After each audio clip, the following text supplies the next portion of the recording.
Hello my fellow freedom builders and welcome back to the channel. Now, a couple of you have asked me if I completely forgot the swing trading candidates for this week. I normally do the Monday. Well, Monday was closed in the US and honestly there was not much there was not much to trade on. There were not many candidates, so I decided to push it a couple of days, and as you might have seen, the market is dropping a bit. Now, the market has been in an accumulation phase for a while. That is the light green here. As you might recall, we have the dark green, that is the uptrend. We have the light green and accumulation phase. And then we have started on the red phase here in the weekly, which is, at least statistically, the beginning of a downtrend. Now, this doesn't have to be a big crash. I'm not certain a big crash is coming. And I was looking a bit at the so-called COT data. That is commitment of traders. And it seems like the big traders in the market are actually a bit bullish. I'll make a video about that another day. But as far as I could tell, they were more bullish than bearish. So that could indicate that we see a little drop, a little retracement now. And then the big guys will use that to buy up, at least in the futures. So what I'm going to have a look at today, first of all, we have the SPY here. And as you can see, I just put in the last weeks here. Statistically, it started to show that there was a probability, a higher probability of a retracement. And we can make this a bit broader here to cover this top, and this is the area where it would be natural for a bit of a retracement. Now, don't listen too much to all the scaremongering, fear-mongering people on the internet saying that the world is going under. I don't think it'll be that bad, but somewhere between 2 and 5%, I wouldn't be too surprised if the market took a little retracement. It has been a wild ride this year. So let's have a look at some of the candidates. Well, first of all, this is not a portfolio update video, but as you can see, our current swing candidates are actually doing fairly well in a day where the market currently, the S&P 500 is down 0.4. We are quite decent up here. So that is all well and good. Now, I have 4 candidates, and you can decide for yourself. I'm not certain I'll buy them today because when let me try and explain why. The first one is Sony Group. Now, looking at Sony Group, sorry, I have my trading view open on another computer as well, so that's why it comes up with a little warning once in a while. Let's just have a quick look at Sony Group here in my stock scanner. And as you can see, it has been in a downtrend and now has entered this area of accumulation, both on a weekly, on a daily, and we are in a long-term uptrend. It is a very strong stock on the stock score here. Good value, good quality, good momentum. So basically this is all good. We can go a bit more into details, but as for, there's a bit of an error here in the earnings per share, can I see? But when we are looking at this as a swing trading candidate, I'm not looking too much at the fundamentals. I basically just want to look if this is something I can enter and stay in for between a few days and 2 to 3 weeks. Now, I don't like in my swing trades to sit with the stock over earnings. Sometimes I do. If, for instance, I bought it here and it went up, and I was hugely in profit, I might take it over the earnings date, maybe tighten up my stop loss a bit. But overall, I'm looking at the weekly chart. As you know, it should be in a decent uptrend. We have that here. And then right now, it has dived a lot today. Now, normally when I take this as a swing trade, let me try and find another example down here. If we have some days where it just drops, I do like to see it open up on a positive note.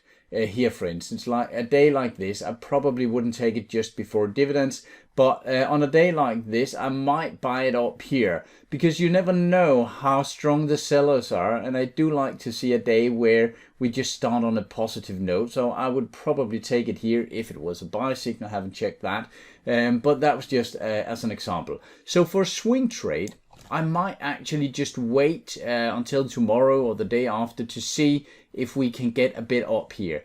Now, as you know, I've also traded some option trades, and that could be buying the stock and selling it deep in the money covered call, as I explained the other day, or it could simply, as I did with Biogen here, it could simply sell what's called a cash secured put. That means, for those of you that don't know that for instance, if I sell a cash secured put down here at 90, I get the premium, I get, let's say 1%, I might get $90 or something like that for selling that a month out, put option contract. But if the stock drops down below this area, then I am I'm obligated to buy the stock at 90. Even though it drops to 80, I have to pay 90 for it.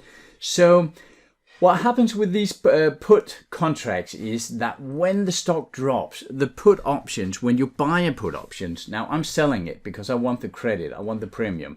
But when you buy a put option, you normally do it to have an insurance on your stock. So if someone have bought Sony and they can see it dropping, they don't really want to sell it, so they might buy a put contract, so they are certain that they can get $90 for the stock. So what I'm doing is that I'm selling it. But when the stock drops, this insurance goes up in price. So if I think this is showing the right swing trading criteria, and I say there's a high probability of this turning around within a few days and then turning upwards, then this could be an optimal scenario to actually sell a cash secured put. You can sell naked puts, but that is a lot of risk because then you don't have the money on the account to actually buy the stocks, and you risk a margin call and so on and so forth. So Sony Group is one of them. It is in a good swing trading position. We can draw, let me just have a quick look from another top here. It is somewhere where it would be obvious for a turnaround, but I do like to see the turnaround if I'm going to take it as a swing trade. But if I wanted to take a cash secured put, I could sell it at 90, maybe even 92 here if I didn't mind owning the stock here, and then get a bit more premium, maybe 1.5%, something like that I could make in a month. But of course with the risk of being exercised and getting into the stock. All right, Sony was one of them. The other one is Valvoline here. We can just find it over here as well, like this. All right, as you can see, good long green uptrend down here on the long-term trend, and then we have entered an oversold, an accumulation phase, both on the daily and the weekly time frame. Again, an 89 in the stock score. We don't care too much about value when we are doing these swing trades. So high quality, high momentum, that is what we like. And looking at it over here, we can see that it has dived a bit below these tops here.